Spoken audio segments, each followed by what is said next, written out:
ese epicentro por esta temporalidad, ¿no? Hacia Estados Unidos, ¿no? Como lo habíamos visto también el semestre pasado, muy vinculado a yo no diría que descentramiento, porque simplemente se ubica a otro centro, no es que haya un descentramiento como tal, pero sí ese cambio de centro, no ese cambio de epicentro en esta narrativa del arte occidental.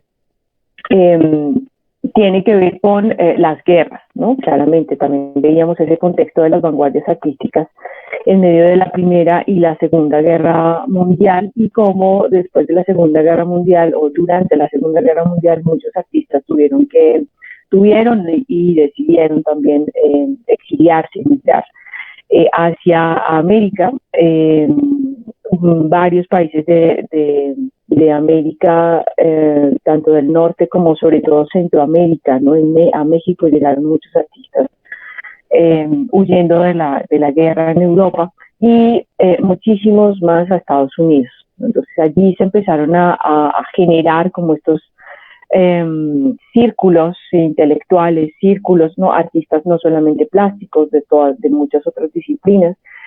Y fue pues en Estados Unidos también como donde muchos de los artistas europeos se empezaron a encontrar, y pues se empezaron a encontrar claramente con artistas estadounidenses también. Muchos de los artistas estadounidenses pues estaban hasta este momento influenciados, ¿no? Por el arte de las vanguardias históricas europeas.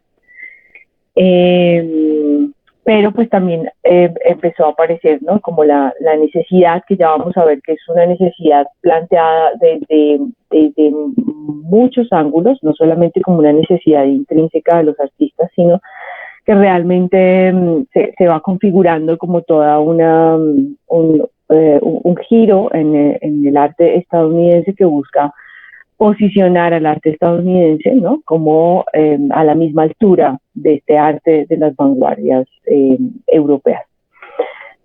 En ese trasegar, ¿no? Y en ese intercambio también que sucede entre Europa y Norteamérica, pues un ejemplo va a ser o mejor dicho, lo que va a confirmar también históricamente ese hecho de ese intercambio y de la fuerte influencia que estaban generando las vanguardias europeas en Norteamérica, es que el MoMA de Nueva York, que ya vamos a hablar un poquito del MoMA, albergó durante muchísimo tiempo esta obra, que que se considera una de las obras más importantes del pintor español Pablo Picasso. El Guernica se llama, y está haciendo, es una obra que hace referencia efectivamente a el Guernica. Es una ciudad ubicada al norte de España, en el País Vasco, y está haciendo de alguna manera memoria de un bombardeo que ocurrió en esa ciudad. La obra la compró el Estado español en 1937, y luego pues a raíz de todas las guerras, especialmente de la Segunda Guerra Mundial, Pablo Picasso solicita que la obra sea custodiada por el MoMA, por el Museo de Arte Moderno de Nueva York, y permanece allí, ¿no? Con un comodato que que duró de la Segunda Guerra Mundial, pero sin embargo hacia el 58, nuevamente, en 1958, nuevamente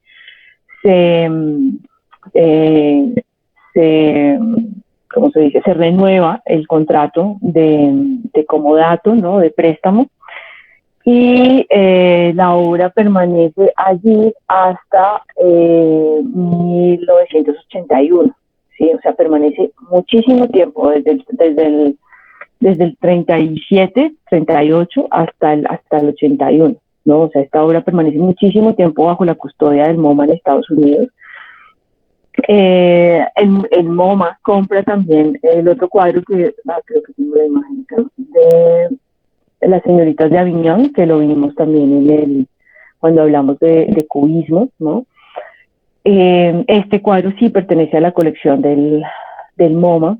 Y esto lo traigo a colación porque nos está hablando, ¿no?, del gran interés que había en este momento en Estados Unidos, ¿no?, y de la mano de críticos como Greenberg, quien pues consideraba, como ustedes ya lo saben, la idea de vanguardia como una continuidad, ¿no? Como con una idea de no tanto de ruptura, sino de continuidad con estas vanguardias, especialmente con el cubismo, eh, que va a permitir, ¿no?, como a los artistas estadounidenses, pues como desarrollar nuevos estilos a partir de esta herencia europea y especialmente del cubismo. Entonces, para que lo tengamos en mente, mientras todo esto estaba pasando, estos dos cuadros estaban en Nueva York, ¿sí? Estaban en Estados Unidos y estaban siendo referencia para los artistas estadounidenses.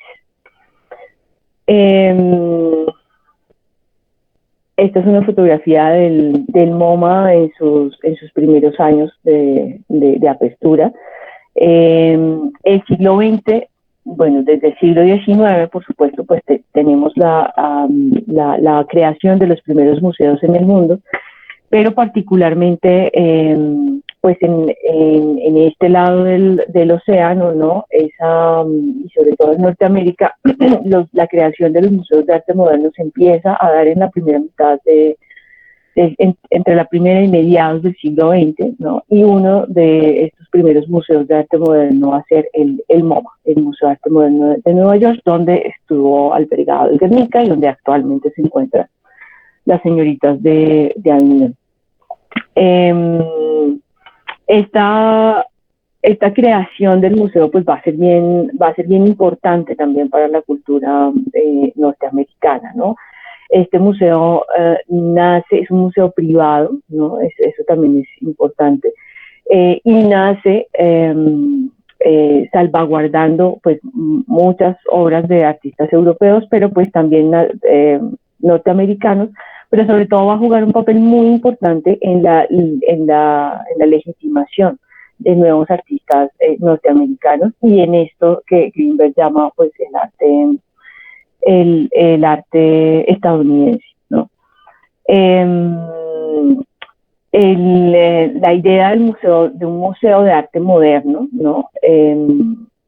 Surge en este momento con toda esta teoría de vanguardia, ¿no? Con toda esta teoría del formalismo, con toda esta teoría del modernismo, de la mano de estos críticos, y va a tener como unas cualidades museológicas muy específicas, ¿no? Que todavía siento que perviven en la idea de los museos de arte moderno. Entonces, una de ellas es, por ejemplo, entender el espacio del museo, ¿no? Como un espacio neutro, ¿no? Como un espacio higienizado, como un espacio... aquí nace la idea con los museos de arte moderno, y siendo como la epítome de los museos de arte moderno, surge la idea del cubo blanco, ¿no? No sé si han escuchado este término antes, ¿no? Cuando hablamos de instalaciones o en general un término de exposiciones, ¿no? Cuando una obra se instala o se ubica en un cubo blanco, ¿no? Cuando esta expresión de cubo blanco hace referencia generalmente a un espacio museal, ¿no? Y a un espacio museal con las características de los museos de arte moderno, ¿no? ¿Cuáles son esas características? Literalmente, ¿no? A veces el color blanco en sus paredes, ¿no? La idea y el color blanco va más allá del color como tal, ¿no? Ya en teoría de color sabemos que los colores implican muchas más cosas de las que parecen. Y en este caso, el cubo blanco hace referencia a un espacio totalmente higienizado, ¿no? A un espacio totalmente en donde se anulan las distracciones, ¿no? En donde no hay interrupciones para tener una experiencia con determinada obra, ¿no? Em, lo cual ya sabemos hoy en día que es bastante entre elitista y falso, ¿no? La idea de que la obra de arte actual necesite como un espacio absolutamente no higienizado para poder acceder a ella. Pero en este momento, ¿no? Y bajo estas teorías del formalismo y el arte moderno, esto era lo que se consideraba fundamental para tener una experiencia artística, ¿no? Era no tener distracciones, no tener, por eso también la idea del el silencio, ¿no? Los tonos de voz en los museos, no correr, no reír, no hablar duro, todo esto hace parte de esta higienización del museo y del arte moderno. Entonces, este museo va a ser como la epítome de esto, ¿no? O sea, va a ser el primer museo que empieza a como instalar esta filosofía museológica de la cual van a beber muchos otros museos, incluso en América Latina, ¿no? Luego, quizás en arte colombiano veamos un poquito de eso. Aquí también tenemos museos de arte moderno, por supuesto, el Museo de Arte Moderno de Bogotá, en Medellín, en Barranquilla, y estos museos también van a iniciar, ¿no? su proyecto hacia el siglo pasado también, sobre todo en la segunda mitad del siglo, con estos mismos principios, ¿no? Que algunos han cambiado, otros creo yo que todavía permanece. Entonces, este museo, ¿no? Ya hacía parte también de las preguntas del cuestionario que ya también ustedes respondieron, ¿no? Estaba jugando un papel muy importante aquí al impulsar esta corriente de expresionismo abstracto, ¿no? Y sobre todo de arte estadounidense, para proyectarlos, ¿no? Y posicionar estos artistas a nivel internacional.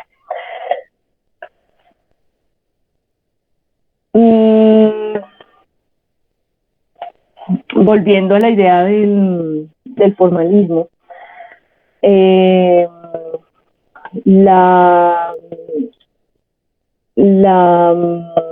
perdón, el formalismo, aclaro un poquito estos términos, el formalismo y el modernismo. El formalismo responde a un tipo de arte que estaba siendo promulgado en este momento por estos críticos,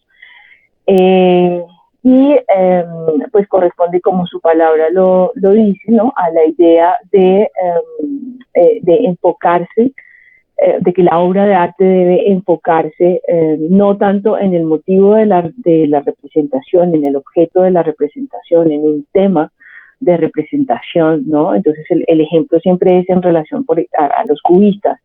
Entonces ya no es la manzana de Cézanne, de los bodegones de Cézanne, ¿no? O la montaña, lo que es importante, sino que gracias a estas vanguardias empieza a pasar a un segundo plano, ¿no? La idea del motivo de lo que se está pintando, de lo que se está representando, y cada vez más se está poniendo la atención en cómo se está representando, ¿no? Es el gran giro que dan las vanguardias históricas, pero el formalismo, ¿no? Va a llegar mucho más allá de esa, o va a llevar, digamos, esa idea al extremo, ¿no? Y es ya definitivamente descartar ese objeto de la representación, ¿no?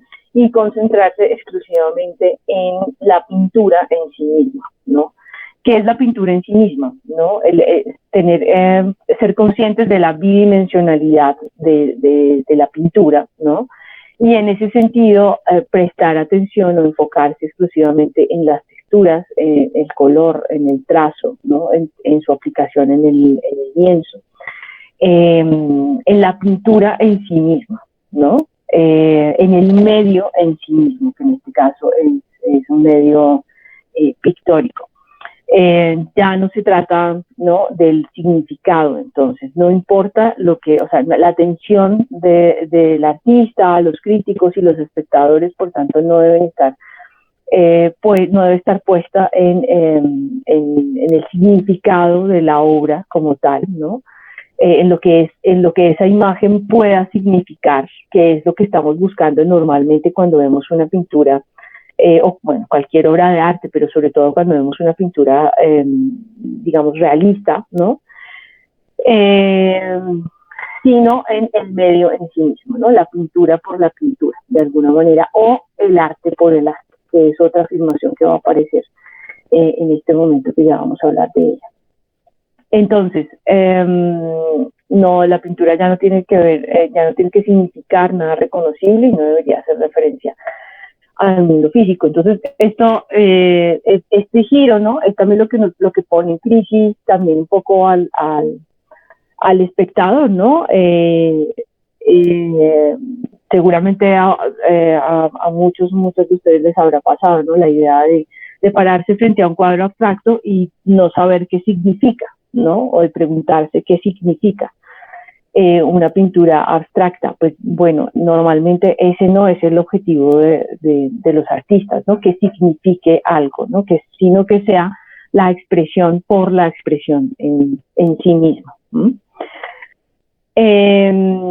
Pues como verán, esto genera, ¿no?, como otra nueva, así Greenberg no lo interpreta así, pero otra nueva ruptura en la manera en que nos acercamos al arte. Y pues ya vamos a ver un poquito más adelante, ¿no?, como esto también genera unas divisiones de tipo incluso de clase, ¿no? Que no, ya vamos a ver cómo fue usado este arte en ese sentido. Aparece un concepto muy importante aquí también en este momento del arte, en este momento de la historia y en este contexto específico del formalismo en Estados Unidos. Perdón, no aclaré lo del término el modernismo. Claro, aquí lo estoy usando como sinónimo, pero modernismo sería toda la corriente que aloja, ¿no? O que agrupa, ¿no?, como una serie de expresiones que incluye muchas veces, depende del enfoque del historiador, se incluye muchas veces pues las vanguardias históricas que vimos el semestre pasado, incluye también este formalismo, ¿no? Muchos autores lo utilizan como sinónimo, ¿no? Modernismo de formalismo, pero solo por aclarar, el modernismo no es solamente el formalismo, ¿no? El modernismo agruparía una gran cantidad de prácticas artísticas, ¿no?, de este momento histórico, y que pues que ahora entendemos como no solamente como, o sea, como arte moderno, sí, pero específicamente como esta idea de arte moderno que está vinculada a el arte por el arte o a la autonomía del arte, que es de lo que ya les voy a hablar.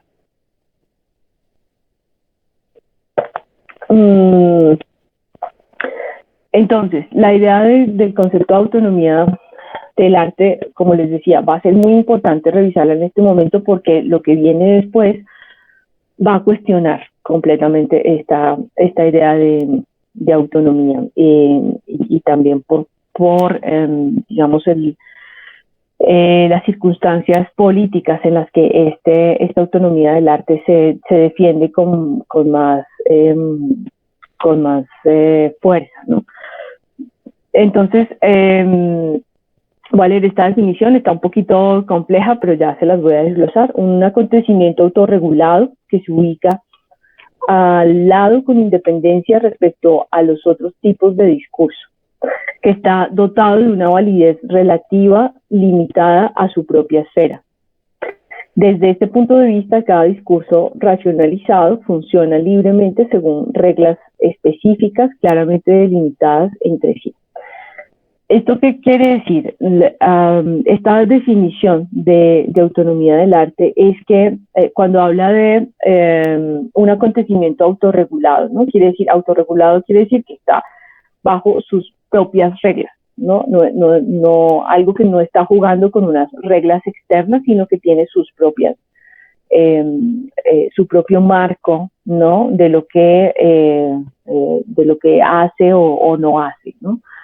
Se ubica al lado con independencia respecto a otros tipos de discursos, ¿no? Esa autorregulación, ¿no?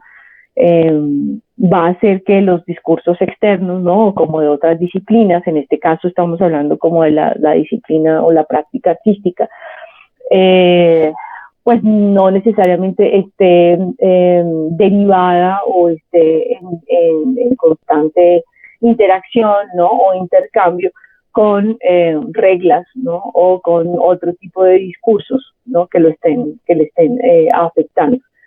Y eso le da bueno, esto de la validez relativa, ¿no? La idea de que si yo no estoy en contacto con nadie más, pues me valido a mí mismo, ¿no? En ese sentido, o sea, esa autonomía lo que hace es de alguna manera que yo no dependa de nadie más, ¿no?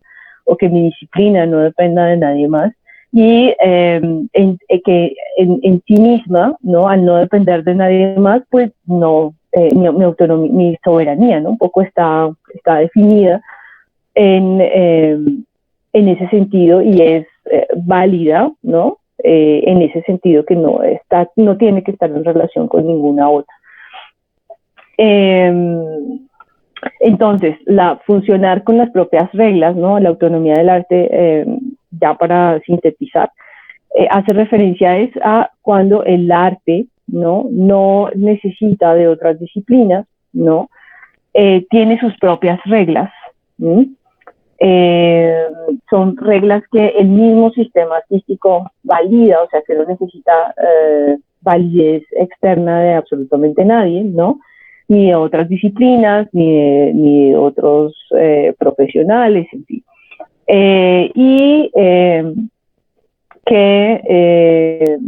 Por tanto, pues esa autonomía lo que va a generar es una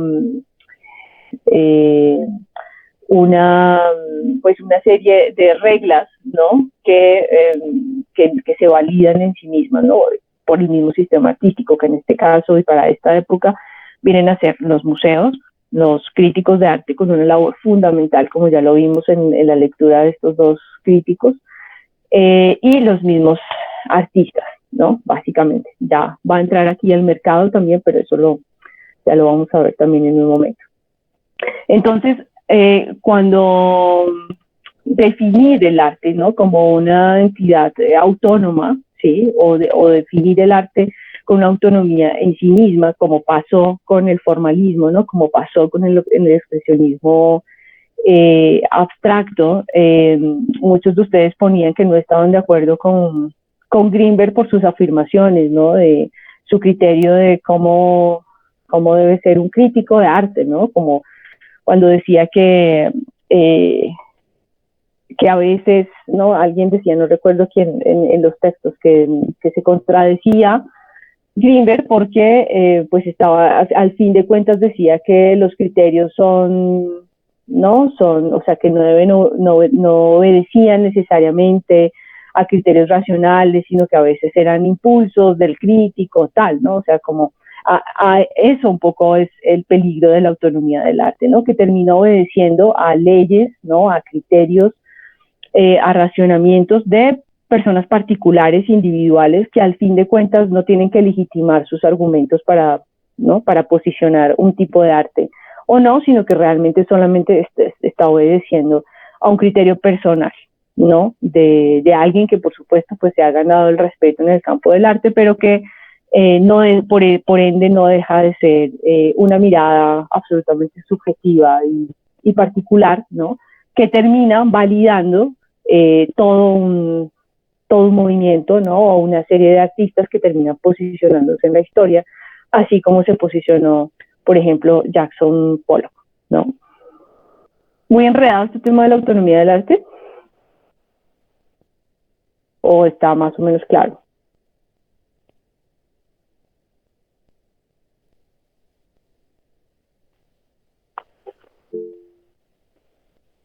Más o menos claro.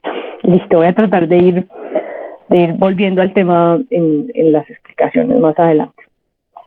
Pero sí, básicamente obedece, o sea, creo que les pueda aclarar un poco mejor cuando veamos qué va a pasar después del formalismo, ¿no? Y sobre todo qué va a pasar después de los años, de las décadas de los 60, cuando el arte empieza a dialogar con otras disciplinas, ¿no? Yo creo que ahí va a ser un poco más, más claro.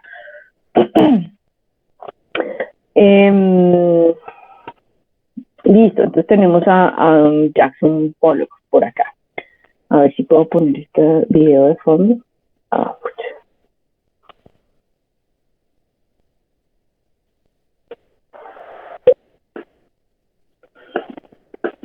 no me deja vincularlo desde acá.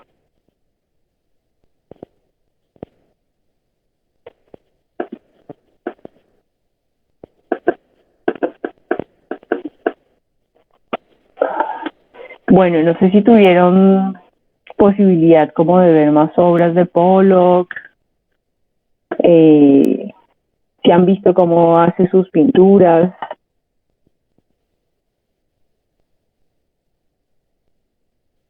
¿O no?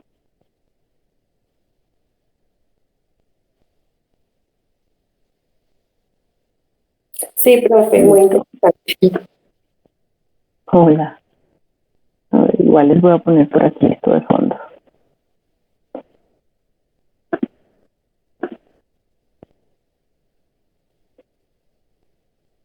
¿Están viendo a Jackson Pollock pintando? Listo. Está en acción. Bueno, ¿cómo? Está pintando en acción, literalmente. Exactamente. Exactamente.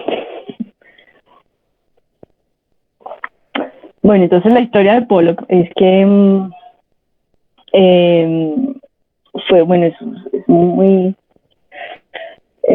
compleja también su historia, ¿no? Pero él empieza también pintando un poco a la manera de, ¿no? De los surrealistas. Está muy influenciado al inicio de su carrera por el surrealismo y por el cubismo, ¿no? Fundamentalmente. Luego empieza también por eso, ¿no?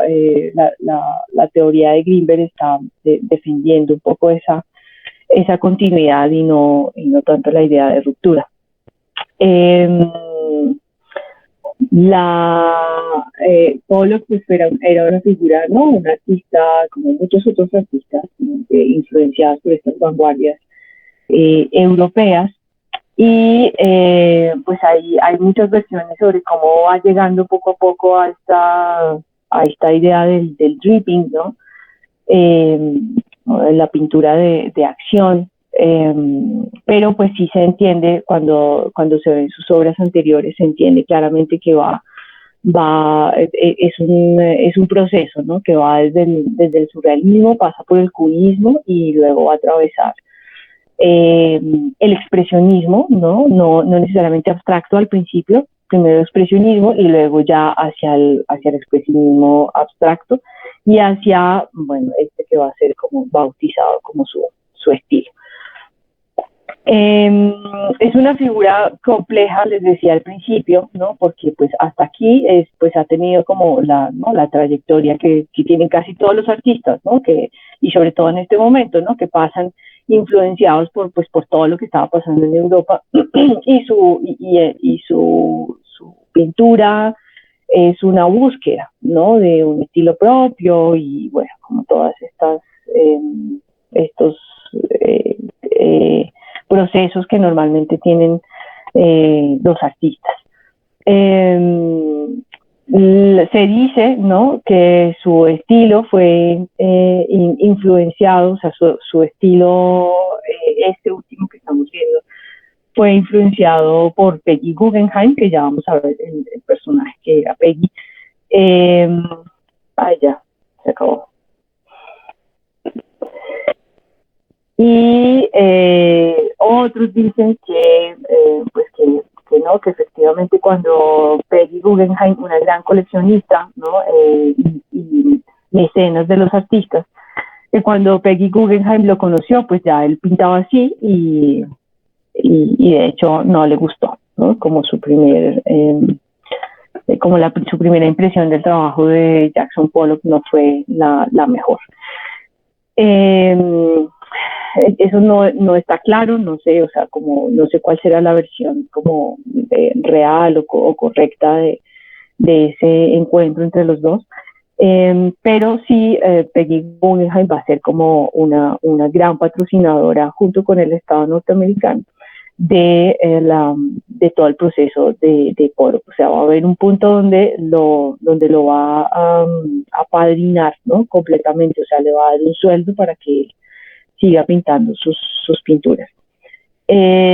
Pollock, ya a nivel personal, pues también tenía una historia que se la habrán encontrado por ahí, buscaron cosas sobre Pollock, una historia con, ¿no? La historia esta típica del artista atormentado, ¿no?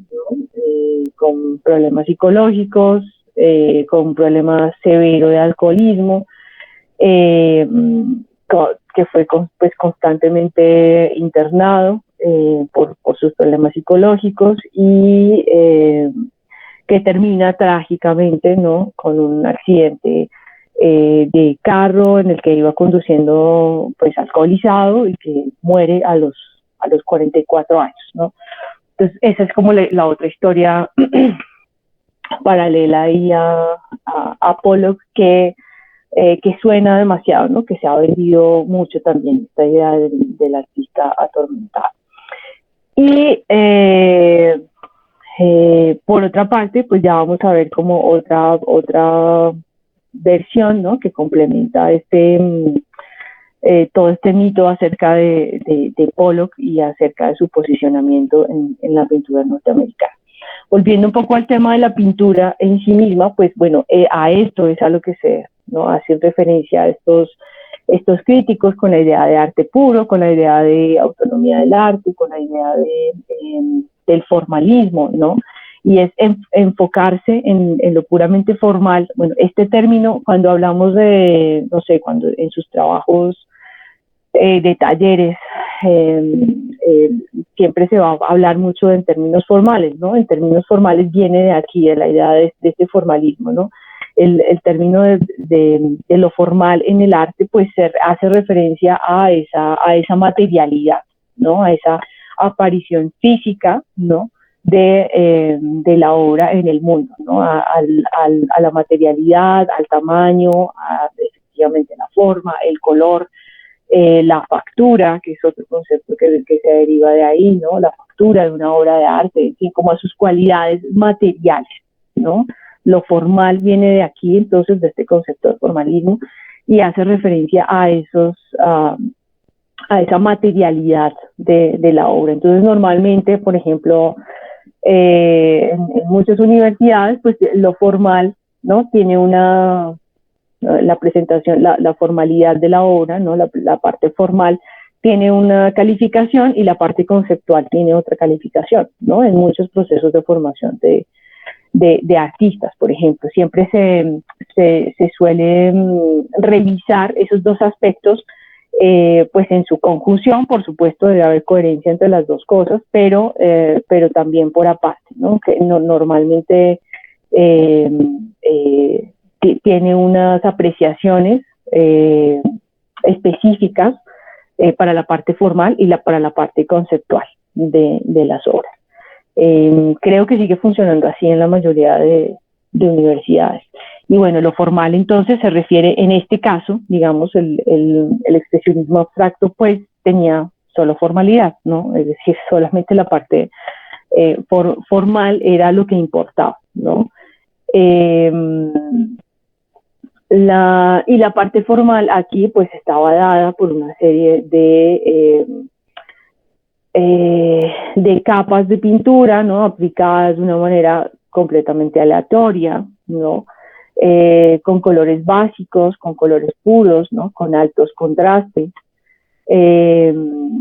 que pues obedecían sobre todo como a un asunto más emocional y expresivo del artista, ¿no? O sea, aquí estamos como viendo el universo, ¿no? De alguna manera, si se quiere, inconsciente también, ¿no? De Jackson Pollock, ¿no? Esto, después del surrealismo, como les decía también el semestre pasado, las teorías del psicoanálisis van a ser bien importantes para los artistas y para el mundo del arte, ¿no? Para a veces interpretar también el mundo del arte. En este caso, pues estos trazos, como vimos, como son realizados por el artista, pues son, al ser completamente aleatorios, ¿no? En muchas teorías del psicoanálisis se asume que estas, ¿no? Como la escritura automática, como el cadáver exquisito del surrealismo, y se nota que esto viene, ¿no? O que Jackson Pollock ha pasado por el surrealismo, pues obedece más a ese universo de lo inconsciente, ¿no? De lo expresivo, de lo emocional,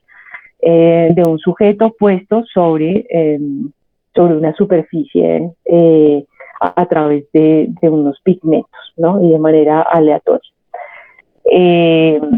Esto es, ¿no? Como la materialidad de esta pintura, ¿no? Los grandes formatos es otra cosa súper importante en Pollock, ¿no? También a nivel formal hay un cambio muy importante en el formato, ¿no? En cómo, en el formato, pero en relación con el cuerpo del artista, ¿no? Entonces, si recordamos de nuevo el video, a ver, vuelvo y lo pongo por acá.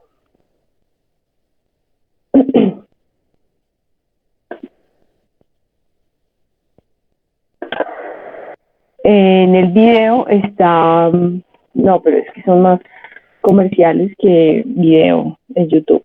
Qué horror.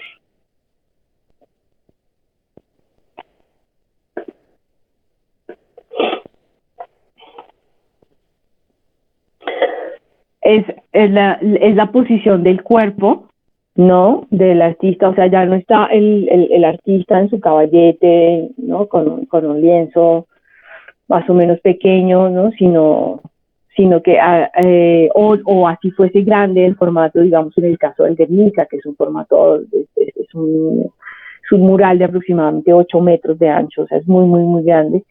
Pero aquí la posición del artista, ¿no?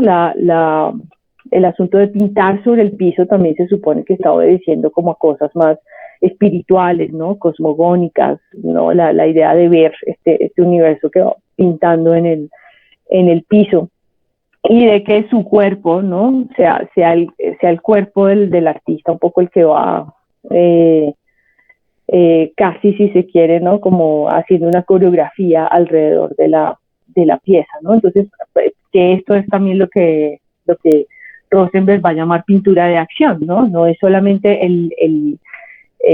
la pintura, el resultado, ¿no? O sea, el resultado no es lo más importante, sino justo este proceso, ¿no? Casi que diríamos que es un proto-performance, ¿no? Si se quiere. Por eso estos videos de él pintando son tan famosos, porque es la acción que está detrás de cómo se hace ese cuadro, ¿no? No es solamente, el cuadro es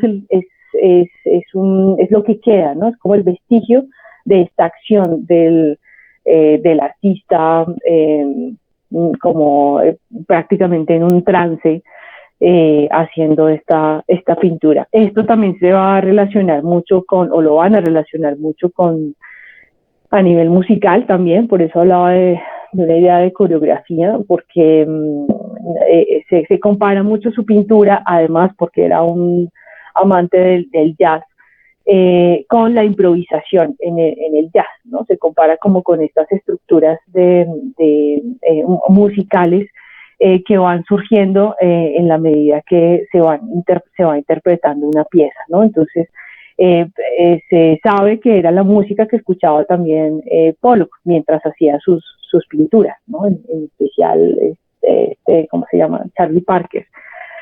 Entonces, como a través de una gran colección de música, pues él se encerraba, ¿no? A escuchar esta música y a hacer sus pinturas.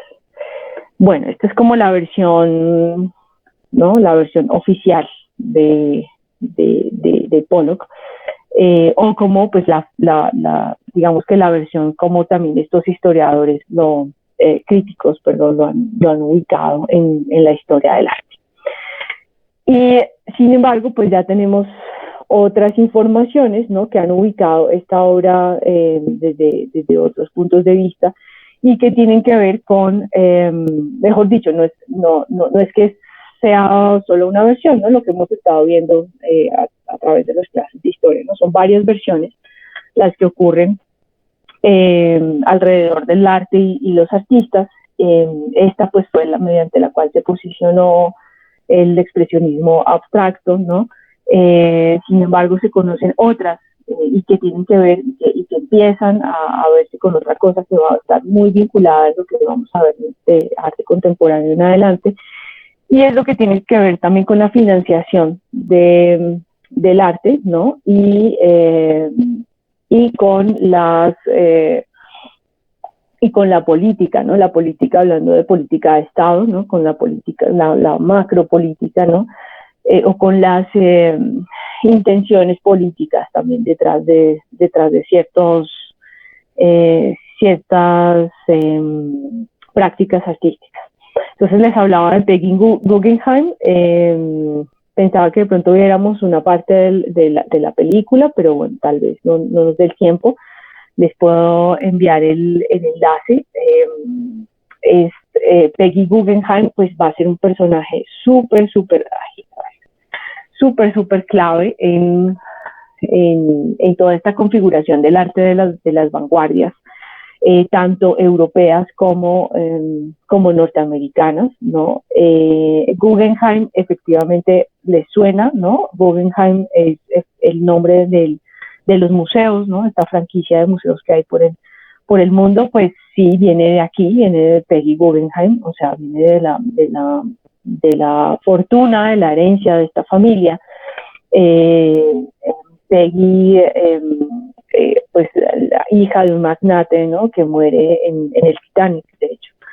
Y que era un poco como la oveja negra de la familia, ¿no?, como la que se pensaba que no iba a hacer mucho, y finalmente pues tiene contacto con los artistas, con los surrealistas, con los dadaístas en París, a través de un viaje que hace a París, y allí empieza a empaparse. De todos modos es una mujer de élite, ¿no? Es una mujer con muchos conocimientos culturales, intelectuales, y se empieza a empapar de todo el tema de las vanguardias artísticas en Europa. Allí conoce a muchos de los principales artistas, tiene una amistad súper especial con Duchamp, por ejemplo. Y pues esta mujer está durante la Segunda Guerra Mundial, está en París, ¿no? Empieza desesperadamente a comprar obras de artistas. Durante un tiempo se dedicó a comprar una obra por día, ¿no? Así fue haciendo su colección, o sea, la colección de los museos Guggenheim empieza allí con esta mujer en París comprando una obra diaria de un artista. Y luego ya cuando definitivamente la situación pues por la guerra se puso muy peligrosa, pues ella y junto a muchos otros artistas migran a Estados Unidos, ¿no?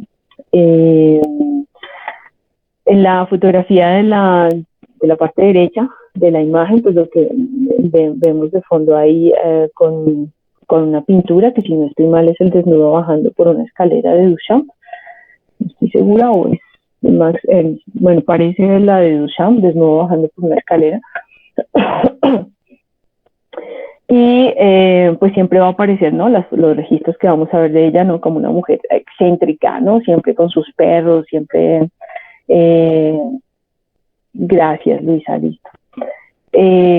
¿No? Siempre rodeada de lujos, ¿no?, rodeada de buen gusto, digamos, hablar de esta idea de buen gusto de arte y de artistas. Luego cuando llega a Estados Unidos, también llega con muchos de estos artistas, está en amoríos con Max Ernst. Allí abre una galería y sí, yo también pensé que era Ernst, pero creo que es desnudo bajando una escalera. Ahorita les confirmamos. No, Luisa, ¿tú ya confirmaste? ¿Sí es?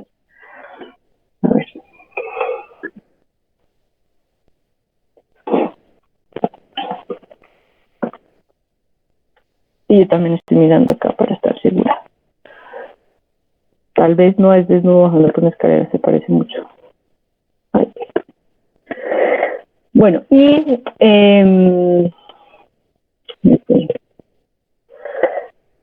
va a ser como una mecenas muy importante para todos estos artistas, tanto europeos como norteamericanos, ¿no?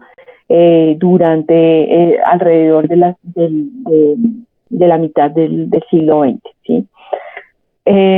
Y como les digo, pues va a ser también, va a terminar también financiando la carrera de Jackson Pollock, que si bien se dice, como te decía, esas versiones están ahí un poco extrañas, unas personas dicen que fue Peggy la que llevó, ¿no?, un poco a Pollock hacia el automatismo, ¿no?, hacia liberar un poco su lenguaje y llevarlo hacia lo que hace, y otras versiones dicen que él ya lo hacía cuando se conocieron y que de hecho a Peggy no le gustó su lenguaje y después ya con el tiempo se dio cuenta de lo genial que era y estoy siendo sarcástica, ¿no? Y lo empezó a patrocinar, ¿no? Súper recomendada esta película. Si alcanzamos vemos un pedacito, si no, bueno, se los dejo para que lo vean. Se llama Adicta al arte, así se llama la película.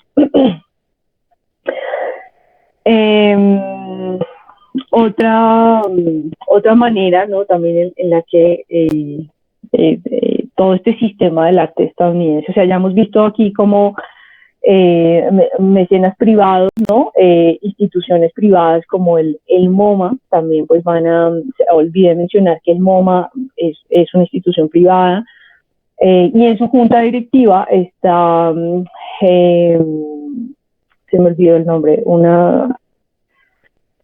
me olvidé en este momento.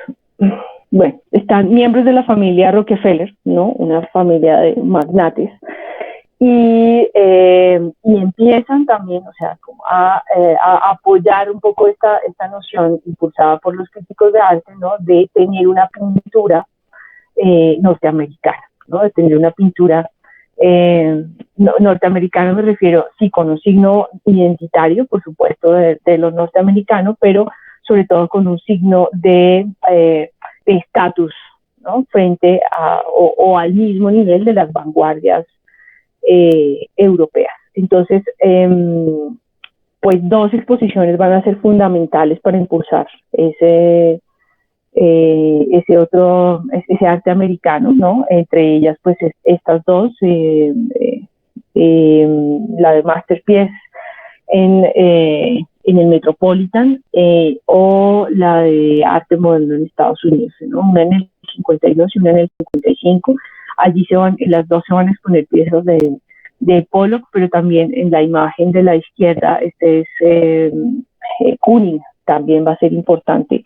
Kooning Rothko, Mark Rothko, va a ser también otro artista importante que se va a empezar a impulsar desde estas instituciones y desde estos intereses privados y particulares en Estados Unidos. Entonces, también es importante aquí entender otra cosa que vamos a ir viendo con otros ejemplos más adelante, cómo las exposiciones también empiezan a ser instrumentos, ¿no?, ideológicos de alguna manera para posicionar, ¿no?, con objetivos ideológicos y políticos para posicionar ciertos artistas. Ya les voy a explicar por qué estoy hablando de política acá.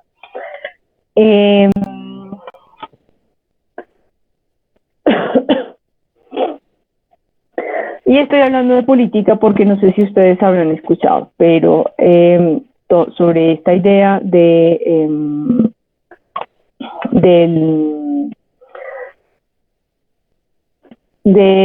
la Guerra Fría, ¿no? Estamos en el marco de la Guerra Fría también en este momento. Eso sí, muy importante recordarlo, ¿no? Acaba la Segunda Guerra Mundial, ¿no? Tiene como principales vencedores, ¿no?, a Rusia, ¿no?, a la Unión Soviética, mejor dicho, en ese entonces, y a Estados Unidos. Y va a empezar, ¿no?, cada uno va a intentar posicionar su estilo de mercado, ¿no?, sobre todo, o sea, conocemos como comunismo y capitalismo, van a intentar establecer su política económica, ¿no? En otros países, ¿no? Entonces van a intentar posicionarse, van a intentar influenciar, ¿no? Tener incidencia política en otros territorios, en una constante tensión, ¿no? Por una carrera claramente armamentista, o sea, quién tiene más armas, la guerra nuclear, ¿no? La idea de la creación de armas nucleares y quién va a tener más poder con estas armas nucleares entre la Unión Soviética y Estados Unidos va a estar ahí súper presente, ¿no? O sea, que finalmente nunca hay, bueno, no, nunca, esperemos que nunca, ¿no? Pero finalmente no hay un ataque entre la Segunda Guerra Mundial y lo que se supone que ya es el final de la Guerra Fría en el 91, con la disolución de la Unión Soviética. O sea, es mucho tiempo, ¿no? Es una temporalidad muy extensa, son casi 5 décadas de Guerra Fría, en la que estos dos países están ahí, ¿no? Compitiendo en una constante tensión, ¿no? De quién oprime el botón de la bomba nuclear primero, más o menos, pero con la plena conciencia de que el que lo oprima pues va básicamente a destruir el mundo, ¿no? Claramente. Y bueno, en esa carrera armamentista, bélica, etcétera, etcétera, pues no, también va a ser necesaria una, una carrera a nivel cultural, ¿no? O una línea de poder, ¿no? Que intente divulgar esos valores de cada uno de los sistemas que cada uno de los dos extremos están proponiendo a nivel cultural. En este contexto, pues es que es el auge del realismo socialista, ¿no? En la Unión Soviética, liderada por Stalin, y es este tipo de arte el que estamos viendo en pantalla, el que va a ser digamos, va a ser permitido por el régimen, ¿no? Esto es importante, ¿no? No hay allí, son claras y son muy delimitadas, ¿no? Las posibilidades de la cultura. Y las posibilidades de la cultura y del arte pues tienen que estar vinculadas al pensamiento del régimen, ¿no? A las ideas del régimen. Y por eso el tipo de arte que se promueve en este momento, ¿no? El nombre lo dice, ¿no? El realismo socialista, pues tiene que responder a unas características realistas, ¿no? Entonces, ¿por qué tiene que responder a las características realistas? Como lo estamos viendo en las imágenes de pantalla. Porque es un lenguaje que le puede llegar a más gente, ¿no? Que le puede llegar a la gente así no tenga un nivel de educación, ¿no? O sea, sobre todo atendiendo a eso, un asunto de clases sociales, ¿no? A que el realismo es un lenguaje que así las personas no sepan leer, ¿no? Lo sabemos desde la Edad Media, pues las imágenes van a llegarle y van a entender, ¿no? Lo que está sucediendo en el régimen, ¿no? A partir de las pinturas o las imágenes de los artistas de este momento, ¿no? Entonces, por una parte, pues todo el asunto de la idea del bienestar social, ¿no? Que podemos ver en la primera pintura que se llama El primer tractor, ¿no? Toda esta idea de las ayudas para el campo, ¿no? Para los campesinos, para la gente pobre, el progreso desde allí, desde la agricultura propia, etcétera, etcétera. Y también las imágenes de este tipo más ¿no? De conmemoración del héroe militar, ¿no? Stalin y no sé quién será el personaje que está a su lado, parece un alto mando militar.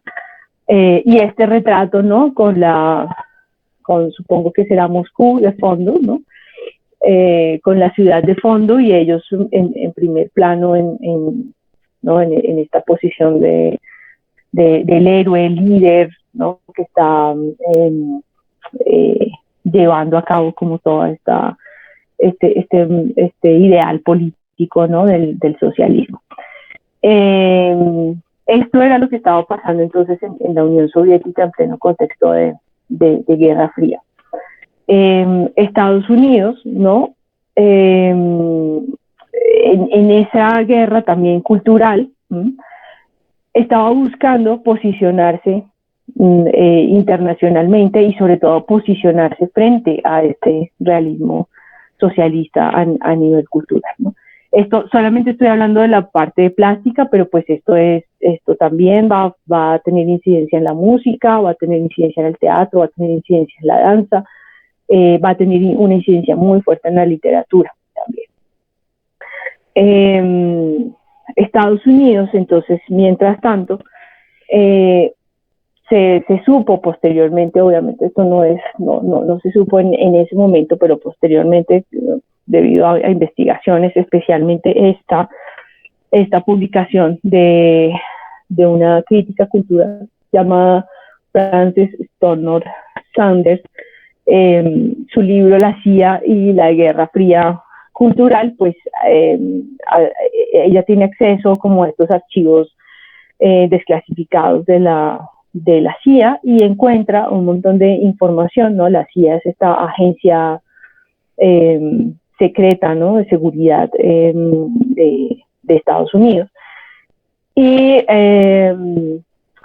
encuentra en estos documentos, ¿no? Una información muy importante acerca de el interés de la CIA y algunos agentes de la CIA para impulsar cierto tipo de arte, ¿no? En el país que le pudiese hacer frente al realismo socialista. Ya muy posteriormente, pues en entrevistas a exagentes de la CIA, por ejemplo, o particularmente y especialmente a Donald Jameson, pues que hace afirmaciones como esta, ¿no? Reconocíamos que este era el tipo de arte que no tenía nada que ver con el realismo socialista.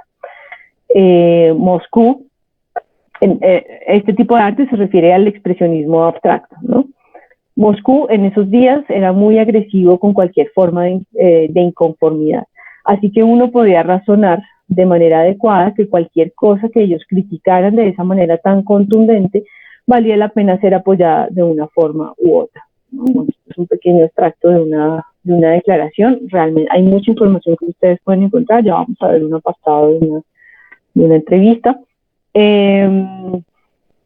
Pero a esto voy con que lo que estaba sucediendo entonces en este momento es un acuerdo, ¿no? Entre el gobierno de Estados Unidos, ¿sí? La CIA nace, ¿no? La CIA está en Estados Unidos como este centro de operaciones y inteligencia, ¿no? Y en Rusia la KGB, que era como el centro de inteligencia, pero de la Unión Soviética. Y esta guerra, ¿no? Que no fue necesariamente bélica como al nivel de la Segunda Guerra Mundial, pero que sí tuvo un brazo muy importante a nivel cultural. Decidieron entonces, bajo estos argumentos, el Estado norteamericano, con apoyo de la CIA, pues impulsar, ¿no? un tipo de arte que molestara, ¿no? Literalmente, ¿no? Que molestara al régimen soviético, ¿no? O sea, que fuera casi que totalmente opuesto y que de alguna manera representara los intereses y los valores del sistema que se estaba promulgando desde Estados Unidos, ¿no? El sistema capitalista neoliberal. Y pues qué mejor para eso que el expresionismo abstracto, es decir, o sea, frente a este realismo socialista, ¿no? La figuración, la representación, de todo este asunto vinculado a la educación también por medio de la imagen y a la democratización de la imagen, ¿no? También aquí lo que encontrábamos era claro, con muchas restricciones, por supuesto, ¿no? En Rusia nadie podía pintar algo distinto, ¿no? En la Unión Soviética. O sea, nada distinto que no fuera complacer al régimen, ¿sí? Entonces Estados Unidos lo que intentó fue posicionar un tipo de arte que hablara de la libertad, ¿no? Hablara de la libertad de expresión, hablara de la libertad de representación, ¿no? O no, en el caso extremo del expresionismo abstracto. Que hablara de finalmente la libertad de mercado, ¿no? Que es lo que está posicionando el capitalismo, ¿no? El asunto de que cada uno tiene la posibilidad de crear su empresa y hacerse rico, ¿no? Por supuesto, o sea, como esta es la filosofía que se quiere posicionar en este momento, ¿no? No como un asunto de que todos tengamos lo mismo, sino que cada cual tiene la libre posibilidad de tener en un contexto de competencia, ¿no? De tener lo que quiera tener, de alguna manera. Entonces, esta libertad de expresión fue vinculada de la mano a esta libertad de mercado, ¿no? En un marco de supuesta democracia, ¿no? Y pues el expresionismo abstracto era perfecto para esto. Entonces, lo que empieza a suceder aquí, pues es que desde el Estado, ¿no? Desde las agentes de la CIA, se empieza a impulsar estos artistas y eventos nacionales, internacionales del expresionismo abstracto. Esto, sin embargo, pues es sin consentimiento de los artistas, ¿no? O sea, no es que le hayan propuesto a Pollock, mira, queremos posicionarte a ti para enfrentar a los rusos. No, ¿sí? Eso no pasó así. Simplemente utilizaron el trabajo de los artistas, ¿no? O sea, los impulsaron, los apoyaron, montaron exposiciones, les compraron obra, les pagaron un sueldo, etcétera, etcétera, y se usó, ¿no? Como un poco el caballo de batalla para enfrentar ese realismo socialista de la Unión Soviética. Esto no es una teoría de la especulación, o sea, realmente está documentado. Está pues este libro que les presento, allí está toda la investigación. Les voy a mostrar un fragmento chiquito de la entrevista a la autora del libro. No, esto está.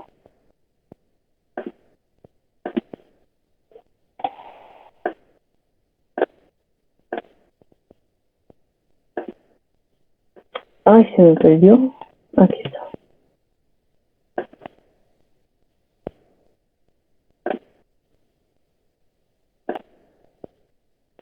Bueno, yo creo que vamos a dejar por ahí. Dura media hora, bueno, 24 minutos. Se los puedo enviar el link si les interesa verlo completo, pero bueno, llegamos hasta ahí, hasta la parte donde habla de por qué, ¿no? La CIA le interesaría financiar el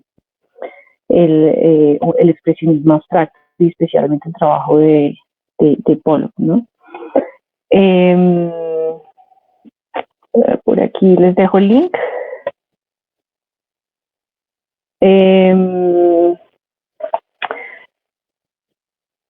Ana María había preguntado, Ana María ya se fue, ¿cierto? No había visto la pregunta de Ana María. Que si Hegel y Heidegger escriben mucho sobre modernismo, o estoy equivocada. Sí, escriben sobre todo Hegel. Pero Ana María ya se fue. Bueno, lo puedo retomar la próxima clase. Profe, Sí, dime. profe, ¿vas a dejar el enlace en el grupo? Sí, lo acabo de enviar por acá, pero se los puedo enviar a WhatsApp, ¿prefieren? Sí, por favor, porque es que tengo ahorita gotas dilatadoras y nada. Listo, vale. Gracias. Listo. Bueno,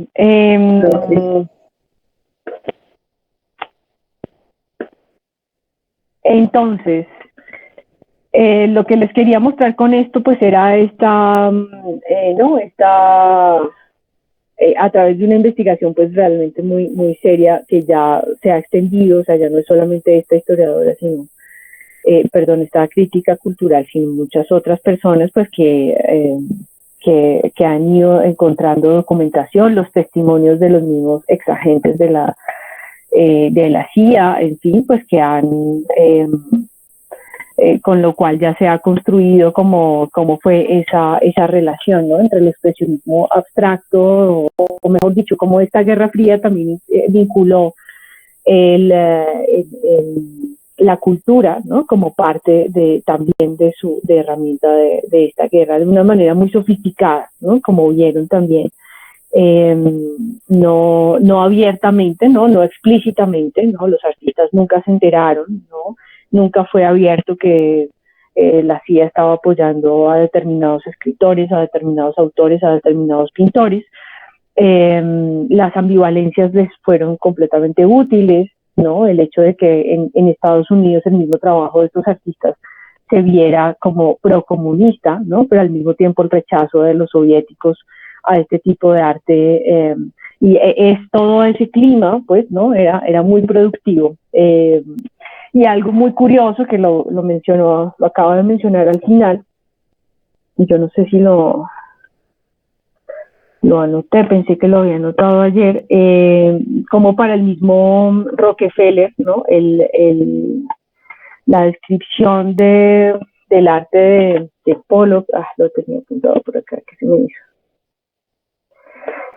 Era, no, estaba centrado en esta idea de la libre, creo que se llama así, la traducción ahí estaba un poco distinta, pero como esta idea de la libre expresión de mercado, ¿no? O sea, como no solamente el expresionismo abstracto, ¿no? En sí mismo, sino como el expresionismo abstracto también era síntoma, ¿no? Para ellos útil en el sentido que estaba de alguna manera también para ellos, ¿no? Para la gente con más poder adquisitivo en Norteamérica en ese momento, ¿no? Pues de alguna manera la pintura de Pollock pues representaba no solamente pintura de libre empresa, así lo llamaba Rockefeller al expresionismo abstracto, ¿no? Entonces es muy, muy importante también conocer a nivel histórico cómo esto que conocemos dentro del marco de la historia del arte, y aquí vuelve el asunto de la autonomía del arte y de la autonomía de la historia del arte, ¿no? ¿Realmente es tan autónomo el arte? ¿No? Sería la pregunta después de conocer, por ejemplo, este contexto con el expresionismo abstracto, ¿no? Claramente no, ¿no? Decir que el arte y los artistas se rigen por sus propias reglas es absolutamente falso, ¿no? Para mí, ¿no? Pues es una posición, es mi posición profesional al respecto. Muchas personas todavía insisten en que el arte es un campo completamente autónomo y que no tiene nada que ver con la política y que no tiene nada que ver con la economía y que no tiene nada que ver con otros campos. Para mí, de acuerdo a estas y muchos otros datos históricos de cómo el arte se ha visto inmiscuido, no utilizado, manipulado, influenciado también, a veces positiva, negativamente, no solamente de un lado, y es que el arte no es un campo autónomo, no es un campo que se pueda regir únicamente por sus propias reglas, sino que realmente está vinculado, como todo y como todos, estamos vinculados a un montón de factores externos que están influenciando de una manera u otra sobre lo que pensamos, sobre lo que sentimos, ¿no? Sobre lo que producimos también y sobre lo que creamos en el caso del arte. No sé si hasta aquí alguien, que voy a cambiar ligeramente de tema, o sea, vamos a seguir hablando de formalismo, un poco las posiciones de Grinberg, pero pues hasta ahí vamos a llegar con el tema de la CIA y el expresionismo abstracto. No sé si alguien tenga algún comentario, alguna pregunta antes de continuar.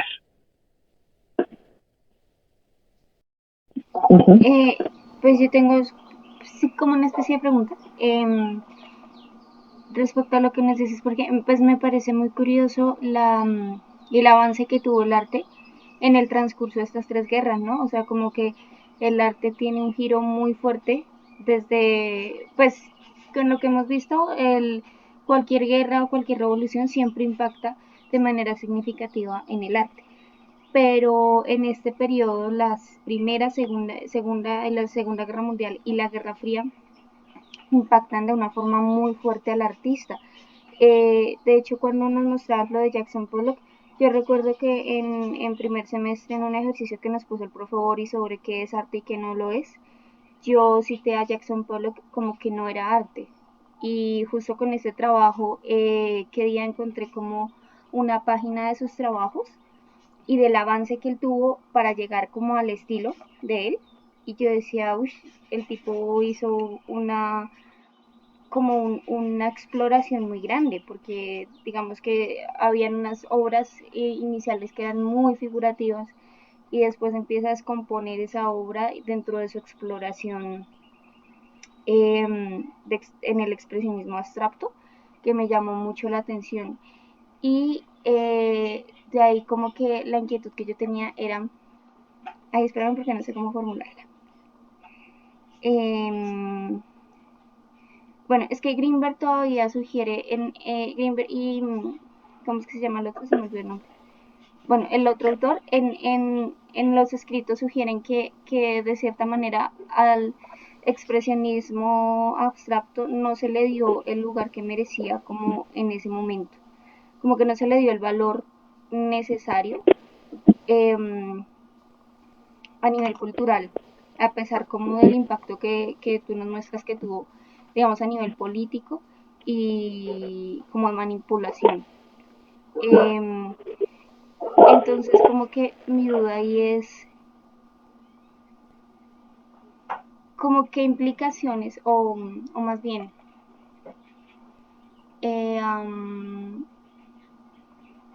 sí, qué motivos hacen que aún como que en esa época de tantos cambios, de tanta muestra artística, ¿no? Porque ya la sociedad tenía como una variedad de imágenes en su cultura, porque aún era como tan cerrado el nicho a la aceptación del expresionismo abstracto, porque es que ellos lo narran como de verdad el verdadero arte pues de su época, ¿no? Lo defienden muchísimo. Entonces digo, pues, porque no, como que socialmente, porque no era tan aceptado según lo que ellos describen, porque es que ellos lo describen como algo muy, algo que va más allá, como algo metafísico, porque socialmente no se ve así, profe. Dices en ese momento o ahora, En ese porque no momento, se ve así. en ese En momento, ese pues aún momento. pasa, pero en ese momento específico que estaba como en ese furor, que el Jackson Pollock era como tan reconocido y habían otros artistas tan reconocidos, porque Uh-huh. como que aún no, socialmente no era bien aceptado. Uh-huh. Sí, pues un poco ahí en la entrevista nos dan una pista de eso, ¿no? Y es entender que en ese momento ese tipo de arte primero se veía como muy de izquierda, ¿no? Paradójicamente. O sea, se veía como procomunismo, procomunista. ¿Y por qué se veía así? Normalmente siempre pasa, o sea, lo vemos a lo largo de la historia, con, con los tipos de arte que de repente deciden hacer algo completamente nuevo, ¿no? Es esta idea de ruptura, ¿no? Que siempre se interpreta, ¿no? O sea, que mejor dicho, que es muy poco, es una élite muy pequeña, un grupo de personas muy pequeñas que apoyan esos cambios cuando surgen completamente nuevos en determinado momento histórico, ¿no? Eso es algo como que tenemos como sociedad, ¿no? Porque siempre aparece como algo contrapuesto, aparece como cuando hace algo completamente nuevo, ¿no?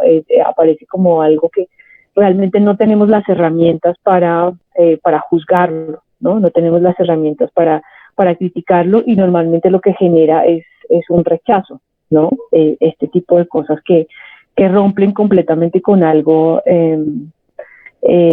nuevo, ¿no? Lo mismo les pasó a las vanguardias también, por supuesto, o sea, lo mismo le pasó al impresionismo al principio, ¿no? O sea, siempre todos estos movimientos tuvieron un primer momento de rechazo, ¿no? Y luego ya es a través del tiempo, a través de la historia que empiezan a integrarse y a valorarse dentro del movimiento de determinados movimientos históricos, ¿no? Hay otros, por supuesto, que sí se asimilan directamente, pero la gran mayoría, sobre todo los que tienen ejercicios más grandes de ruptura en cuanto a representación, ¿no?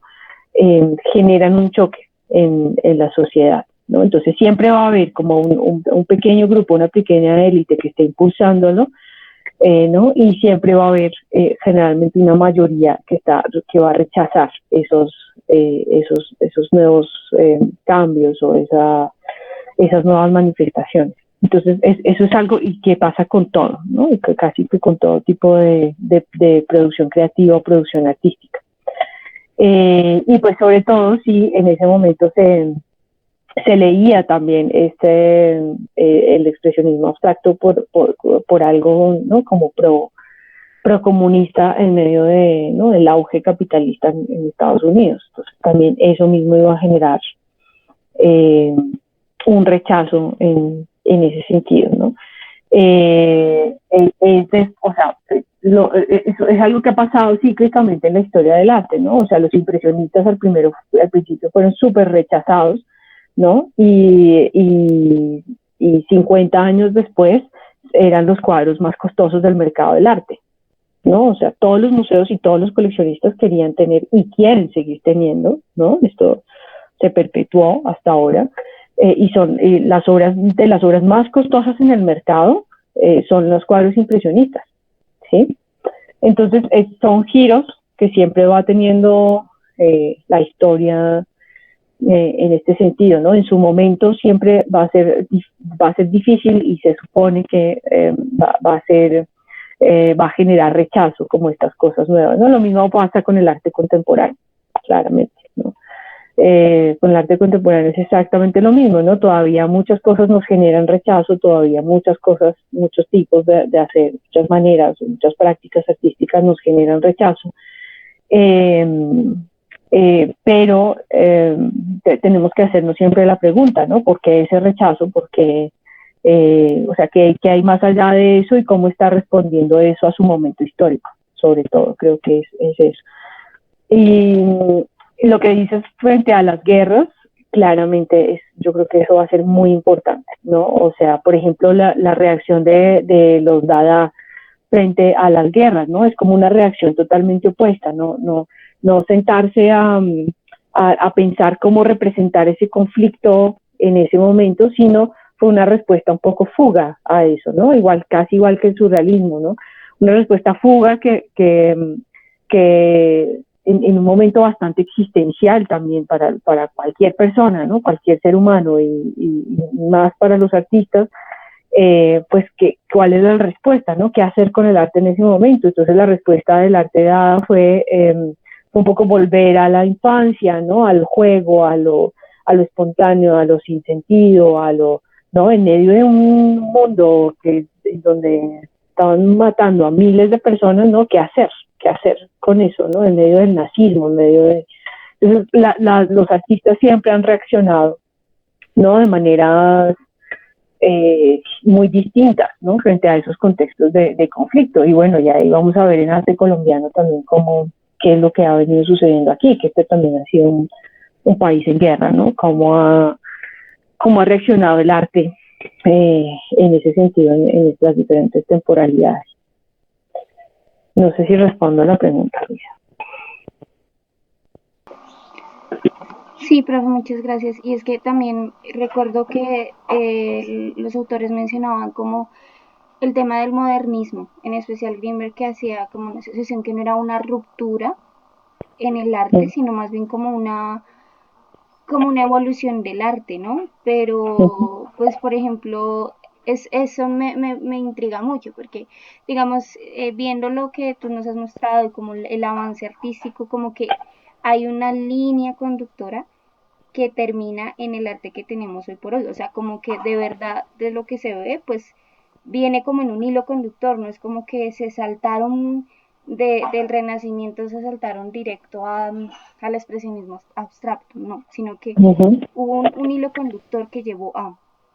Pero entonces, pues no sé, me llama la atención como esa resistencia que existe aún a aceptar esa evolución artística, ¿no? Como que todavía estamos atascados, pienso yo, en, en lo que era el arte en sus inicios y no, como que de verdad nos negamos a aceptar que el arte evolucionó, más no o sea, como no cambió, sino que evolucionó. Creo que ese ha sido como un problema, ¿no? Aceptar ese cambio de términos dentro de la historia. Pues no sé si estoy equivocada, profe, pero se me hace que eso pues ha afectado mucho la imagen que se tiene del arte y cómo se percibe.